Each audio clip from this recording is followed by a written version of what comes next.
नमस्कार, PP news line में आप सबका स्वागत है। मैं हूं रजनी अनुभव। आइए सबसे पहले नजर डालते हैं अब तक की प्रमुख सुर्खियों पर। जम्मू में चीन के खिलाफ प्रदर्शन, चीन के झंडे को किया आग के हवाले। भाजपा के केंद्र में रहते हुए तीनों चुनाव पूरी तरह पारदर्शी, कहा देवेंद्र सिंह राणा ने। मार्बल मार्केट में कारों के बीच जोरदार टक्कर। और अपनी मांगों को लेकर non gazetted employees union University of Jammu ने किया प्रेस कॉन्फ्रेंस को संबोधित। जम्मू में शिवसेना ने चीन के खिलाफ प्रदर्शन किया और कहा कि एलएसी पर चीन बार बार ये हिमाकत कर रहा है कि भारतीय सेना के जवानों को नुकसान पहुंचा सके, लेकिन हम सरकार से मांग करते हैं कि चीन को ऐसा सबक सिखाया जाए कि दोबारा चीन हमारे सैनिकों की ओर आंख उठाकर देख तक न सके। प्रधानमंत्री जी, चाइना को सबक सिखाओ। चाइना की गुस्ताखियों पर, चाइना की गुस्ताखियों पर प्रधानमंत्री जी, चाइना को सबक सिखाओ। प्रधानमंत्री जी, चाइना को सबक सिखाओ। मंत्री जी, केंद्र सरकार से अपील है कि चाइना का जितना भी सामान इम्पोर्ट होता है उन सब पर पूर्ण प्रतिबंध लगा दिया जाना चाहिए। भाजपा के वरिष्ठ नेता देवेंद्र सिंह राणा ने दावा किया है कि वर्ष 1996 के चुनाव में 1987 की तुलना में व्यापक पैमाने पर गड़बड़ी की गई। उस समय डॉक्टर फारूक अब्दुल्ला मुख्यमंत्री थे। दिल्ली में उस स्तरीय बैठक में सीटें तक तय हुई थी। ये भी कहा कि चुनाव में गड़बड़ी के लिए 1987 का उदाहरण दिया जाता है, लेकिन 1996 की चर्चा नहीं होती, जबकि 1996 की स्थिति ज्यादा खराब थी। एक राष्ट्रीय चैनल में ट्वीट में उन्होंने कहा कि भाजपा में केंद्र के रहते हुए 3 चुनाव हुए और तीनों पूरी तरह से पारदर्शी थे। 2002 में भाजपा के शासनकाल में केंद्र में मंत्री रहते हुए उमर अब्दुल्ला गांधरबल से चुनाव हार गए थे। 2014 में बाढ़ तथा अन्य विपरीत परिस्थितियों के बाद भी चुनाव बिल्कुल पारदर्शी तरीके से हुए। दावा है कि 1996 के चुनावों की स्थिति और लोगों से ज्यादा बेहतर डॉक्टर फारूक जानते हैं। मार्बल मार्केट में आज एक बड़ा हादसा पेश आया, जिसमें 2 कारों के बीच जोरदार टक्कर हो गई। बात यूं हुई कि एक कार मार्बल मार्केट के बाहर खड़ी थी और दूसरी कार ने उसे जोरदार टक्कर मारी, जिससे मार्बल मार्केट में काफी नुकसान हुआ। क्या पूरा हादसा हुआ? कितने बजे हादसा हुआ ये 2:30 बजे के करीब। कितने बंदे थे इसके अंदर? एक बंदे। मार्बल का कितना नुकसान हुआ होगा? जो लगा लो अंदाज 4-5 लाख का। 5-6 लाख का। ये खड़ी गाड़ी को ठोक गया ये? खड़ी गाड़ी। Vijay Kumar, president non gazetted employees union University of Jammu की रहनुमाई में आज एक प्रेस कॉन्फ्रेंस को संबोधित किया गया, जिसमें उन्होंने अपनी लंबित मांगों की बात कही। उन्होंने कहा कि इस और यूनिवर्सिटी प्रशासन बिल्कुल भी ध्यान नहीं दे पा रहा, जिससे काफी दिक्कतों का सामना करना पड़ रहा है। इसी बात को उन्होंने प्रेस कॉन्फ्रेंस के माध्यम से साझा किया। बिल पास होने के लिए जो भेजा है, इस बिल को हम कभी नहीं मानेंगे।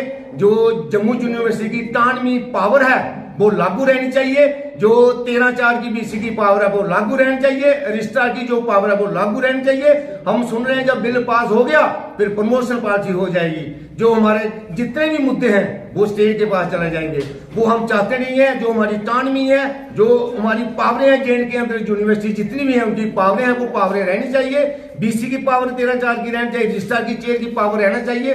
जो हमारे मुद्दे होते हैं सिंडिकेट में होते हैं, जहां जॉइंट कमेटी में होते हैं, जहां काउंसिल में होते हैं, वो बरकरार रहने चाहिए। उसमें स्टेट के भी अफसर होते हैं, चीफ मिनिस्टर गवर्नमेंट हो तो वो बीच में होता है, गवर्नर बीच में होता है, हमारी यूनिवर्सिटी अथॉरिटियां बीच में होती हैं। फिर इसको प्रॉब्लम क्या हो रही है? स्टेट के फाइनेंस एडवाइजर बीच में होते हैं, एजुकेशन मिनिस्टर बीच में होते हैं, बजट डेप्थ कोड सब बीच होते हैं। मेरी गुजारिश है जे यूनिवर्सिटी की जो टानवी है, जो यूनिवर्सिटी की जो पावरें हैं वो रहनी चाहिए, वो खत्म नहीं होनी चाहिए। अगर ये बिल पास हुआ मुलाजिम बहुत दूर तक पहुंचेंगे, बाहर निकलने की कोशिश करेंगे। गवर्नमेंट को मैं चेतावनी देना चाहता हूं, जेएंड के गवर्नमेंट को और सेंट्रल गवर्नमेंट को। फिर इसका chairman public health and sanitation and PHE committee Jammu Nagar Nigam Rajkumar Tarkhan द्वारा आज chairman social justice Ajay Gupta के साथ मिलकर आदर्श एनक्लेव वार्ड नंबर 52 का दौरा किया गया और वहां पर वाटर सप्लाई स्टेशन का जायजा लिया गया। इस दौरान उनके साथ अन्य कई अधिकारी भी मौजूद थे। राजकुमार ने आश्वासन दिया कि यहां पर लोगों की सुचारू आपूर्ति लोगों को दी जाएगी। लेकिन मुझे पूर्ण विश्वास है अपने एक्शन पर, ये कम से कम 2-4 दिन के अंदर अंदर बराबर डिस्ट्रीब्यूशन सिस्टम यहाँ पर करके देंगे। इसी के साथ में सभी लोगों को ये भी व्यवस्था करना चाहूँगा कि पानी की समस्या जो है काफ़ी पुरानी चल रही है, लेकिन हमारी कोशिश करने के बावजूद अभी जहाँ पर टेंडरिंग काम शुरू नहीं हो पा रहे हैं, लेकिन हम चाहते हैं आप भी थोड़ा प्रेशर बनाकर रखें अफसरानों पर, और हम भी इस पर लगे हुए हैं ताकि वो 2-3 ट्यूबवेल जो हमने सैंक्शन किए हुए हैं उसका काम भी चालू हो और ये सारी की सारी समस्या जो है वो हल हो। इसी के साथ में ज़्यादा कुछ ना कहता हुआ सभी को एक दफ़ा फिर अपील करना चाहूँगा कि पानी का किराया जो है उस पर भी ध्यान रखें, क्योंकि जब पैसा खर्च करने की बारी आती है तो सरकार के पास इतना फंड नहीं है, लेकिन सरकार हमें भी तंग करती है कि आप सिर्फ फ्री में पानी दे रहे हो, किराया वगैरह जो है वो भी इनसे हासिल करें। इसी के साथ ज़्यादा कुछ ना कहता हुआ केंद्रीय योजनाओं का लाभ सही लोगों तक पहुंचाने के लिए हरियाणा की तर्ज पर जम्मू कश्मीर में भी प्रशासन परिवार पहचान पत्र बनाने की दिशा में कदम बढ़ा रहे हैं, मगर इस योजना को लेकर सियासत भी तेज हो गई है। यहां भाजपा इसके पक्ष में है, वहीं national conference, peoples democratic party और कांग्रेस ने इसका विरोध करते हुए इसे लोगों की निगरानी करने का केंद्र सरकार का एक और हथकंडा बताया। हरियाणा ने परिवार पहचान पत्र बनाकर देश में शानदार पहल की है। इसके कारण ही हरियाणा में 13 लाख परिवारों की पहचान कर उन्हें चिरायु योजना का लाभ दिया गया है। पहले ये लोग इस योजना का लाभ लेने से वंचित थे। अब हरियाणा सरकार परिवार पहचान पत्र बनाने में जम्मू कश्मीर सरकार को सहयोग दे रही है। जम्मू कश्मीर के पुलिस महानिदेशक दिलबाग सिंह ने पंजाब के तारन में आतंकी हमले के लिए पाकिस्तान को जिम्मेदार ठहराया। उन्होंने कहा कि कश्मीर हो या पंजाब, आतंक की मां पाकिस्तान ही है। अपने मंसूबों को पूरा करने के लिए पाकिस्तान शुरू से ही कश्मीरी और खालिस्तान आतंकियों को समर्थन व साथ देता आया है। पंजाब में जब आतंकियों का पूरी तरह सफाया हुआ तो उसने कश्मीर में आतंकी हिंसा भड़काई। अब कश्मीर में आतंकी हिंसा और आतंकवाद दोनों ही दम तोड़ चुके हैं। कश्मीर में इस वर्ष 56 विदेशी आतंकी मारे जा चुके हैं। ये संख्या बीते कुछ वर्षों में 1 साल के भीतर मारे गए विदेशी आतंकियों में सबसे अधिक है। इसके अलावा कश्मीर में इस वर्ष करीब 109 स्थानीय आतंकी बने हैं, जिसमें 86 मारे जा चुके हैं, सिर्फ 23 ही जिंदा हैं। इसलिए आतंकियों की संख्या को डबल डिजिट यानी दहाई में ही गिने। ये आतंकी भी खत्म कर दिए जाएंगे। उपराज्यपाल मनोज सिन्हा ने कहा कि हरियाणा की तर्ज पर जो बैठे जिनको आतंक के अलावा और कुछ नहीं दिखता है, जिनको लोगों की खुशी और खुशहाली हजम नहीं होती है, और मुझे उम्मीद है कि इस तरह की बच्ची खुची जो धमकी देने वाली जमातें उनको भी जल्दी दबाएंगे। सर, कल 13 दिसंबर है, किस तरह का अलर्ट जो है वो जारी किया गया है? क्योंकि लास्ट ईयर भी हमने देखा कि एक अटैक फॉइल किया गया था और एक बड़ा अटैक ज़िवान में हुआ था। हम लोग हर तरह की सुरक्षा की जो प्रिकॉशंस हैं वो ले रहे हैं, और मुझे उम्मीद है कि सब जगह पे सब ठीक रहेगा और हमारी तरफ से किसी भी तरह की कोई कमी सुरक्षा की दृष्टि से नहीं रहेगी। Sir, across the border sir कितनी एक्टिविटी है, कितने नंबर है टेररिस्ट का जो लॉन्च पैड्स में एक्टिव हैं सर? और देखिए, इसकी गिनती मिनती स्पेसिफिक आगे पीछे ऊपर नीचे जो होता रहता है नंबर। कुछ लोग हैं अभी जहाँ पर जो ट्रेनिंग कैंप्स के ऊपर उन जगह पे हैं, कुछ लोग हैं जिनको बार बार इस तरफ इन्फिल्ट्रेट करवाने की कोशिश की जा रही है। सरहद के ऊपर जितने भी फोर्सेस लगी हैं बिल्कुल सतर्क हैं। बहुत सारी कोशिशें नाकाम की गई हैं, फिर भी कद का एलिमेंट क्रॉस करके इस तरफ आया था। उनमें से बहुत सारे लोग जो उनका सफाया हो चुका है।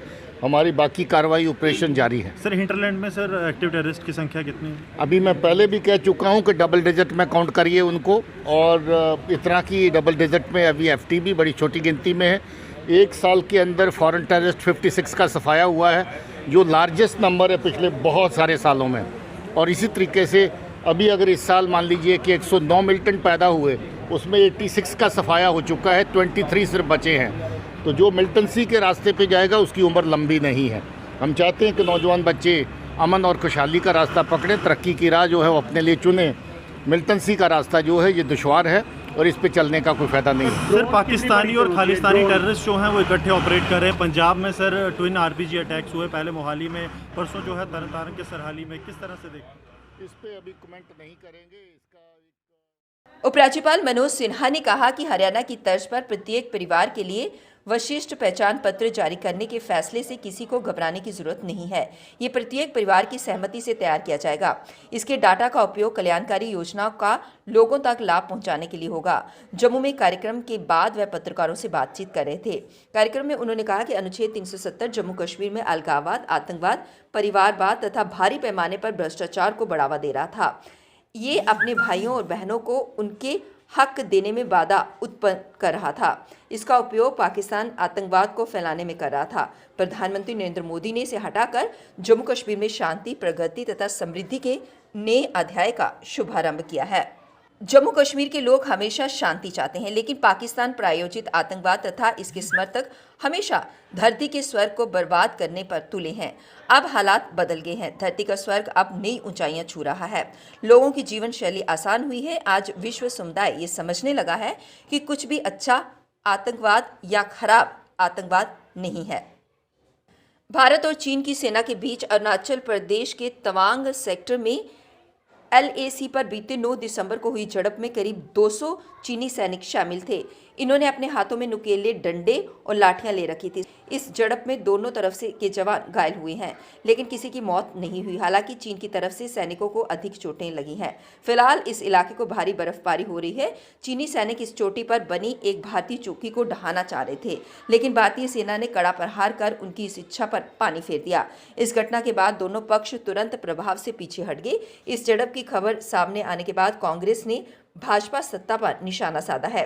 कांग्रेस ने कहा कि सरकार को अब डुलमुल रवैये से बचना चाहिए और बीजिंग को सख्त लहजे में समझाने की अब जरूरत है।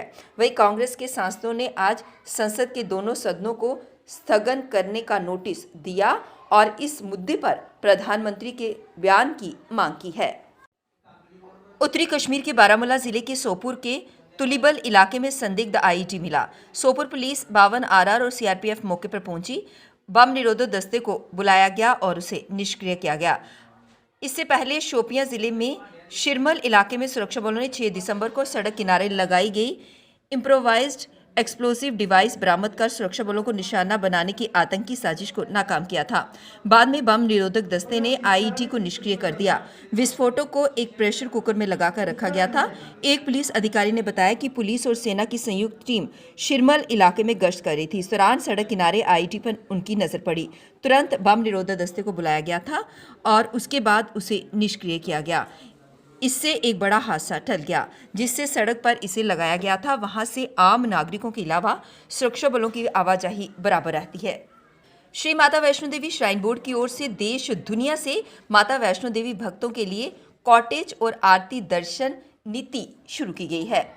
इसके साथ तीर्थ यात्रियों के लिए कई दान सुविधाएं हितधारकों के परामर्श से कटरा स्थित शंकराचार्य मंदिर का कायाकल्प व विकास, पूर्व बारीदार परिवारों के मेधावी छात्रों के लिए छात्रवृत्ति का अनुदान और लड़कियों की शादी के लिए वित्तीय सहायता में वृद्धि। इसके अलावा विकलांग लोगों को निःशुल्क दवाइयां दी जाएंगी। उपराज्यपाल एवं श्री माता वैष्णो देवी श्राइन बोर्ड के अध्यक्ष मनोज सिन्हा ने सोमवार को राजभवन में श्राइन बोर्ड की बैठक में उक्त पहलों की शुरुआत की। उन्होंने बोर्ड की परियोजनाओं को समय पर पूरा करने पर जोर दिया। उपराज्यपाल ने बोर्ड के पंचांग कैलेंडर 2023 के पहले संस्करण एक कुटीर नीति जारी करने के साथ बोर्ड कर्मचारियों के लिए अर्धकुंवारी और बाण गंगा में आवास सुविधाओं की आधारशिला रखी। बैठक में 46 एजेंडा मदों के लिए सैद्धांतिक अनुमोदन दिया गया। अब वक्त हो चला एक ब्रेक का, मिलते हैं ब्रेक के बाद। मजबूती की पहचान ACC cement, messrs Bishandas Jaswal and sons, authorised stockist, ACC cement, 45 transport Nagar, Jammu. रंगीन खबरों की परत दर परत होता है तबसरा, बयां करता है खबर के पीछे की कहानी। तीर पंचाल से सब कुछ दिखता है।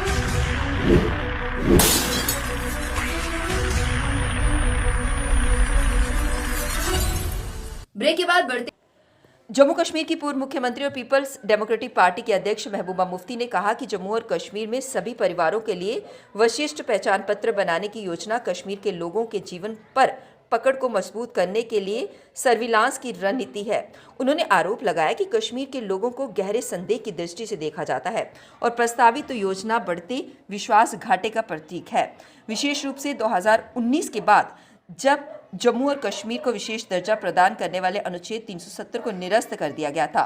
महबूबा ने अपने ट्विटर हैंडल पर किए गए एक ट्वीट में लिखा कि जम्मू कश्मीर के निवासियों के लिए विशिष्ट पहचान पत्र बनाना 2019 के बाद से बढ़ते विश्वास घाटे का प्रतीक है। कश्मीरियों को गहरे संदेह के साथ देखा जाता है और ये उनके जीवन पर लोहे की पकड़ को मजबूत करने के लिए एक और सर्विलांस की रणनीति है। कश्मीर के सोपोर में झेलम नदी में सोमवार को 17 साल की एक लड़की ने छलांग लगा दी। देर शाम तक लड़की की तलाश जारी थी। पुलिस ने केस दर्ज कर जांच शुरू कर दी। टॉल टेंग इलाके की रहने वाली लड़की ने जामिया ब्रिज के पास नदी में छलांग लगा दी। इसके बाद पुलिस ने बचाव अभियान चलाया। देर शाम तक लड़की का कुछ पता नहीं चल सका। उसकी तलाश जारी थी। लड़की ने ऐसा कदम क्यों उठाया, इस संबंध में अभी तक कुछ पता नहीं चल पाया है। एक साल के अंदर कठुआ से डोडा तक नेशनल हाईवे का निर्माण कार्य शुरू हो जाएगा। यह हाईवे महानपुर, बसोली और बनी से होकर गुजरेगा। इस हाईवे के लिए जल्द ही डीपीआर तैयार हो जाएगा। जम्मू कश्मीर प्रदेश प्रशासन ने national highway authority of India के अधिकारियों को कठुआ डोडा हाईवे का काम प्राथमिकता से शुरू करने को कहा। इस हाईवे के बन जाने से कठुआ जिले के पहाड़ी क्षेत्र महानपुर, बसोली और बनी के विकास को पंख लग जाएंगे।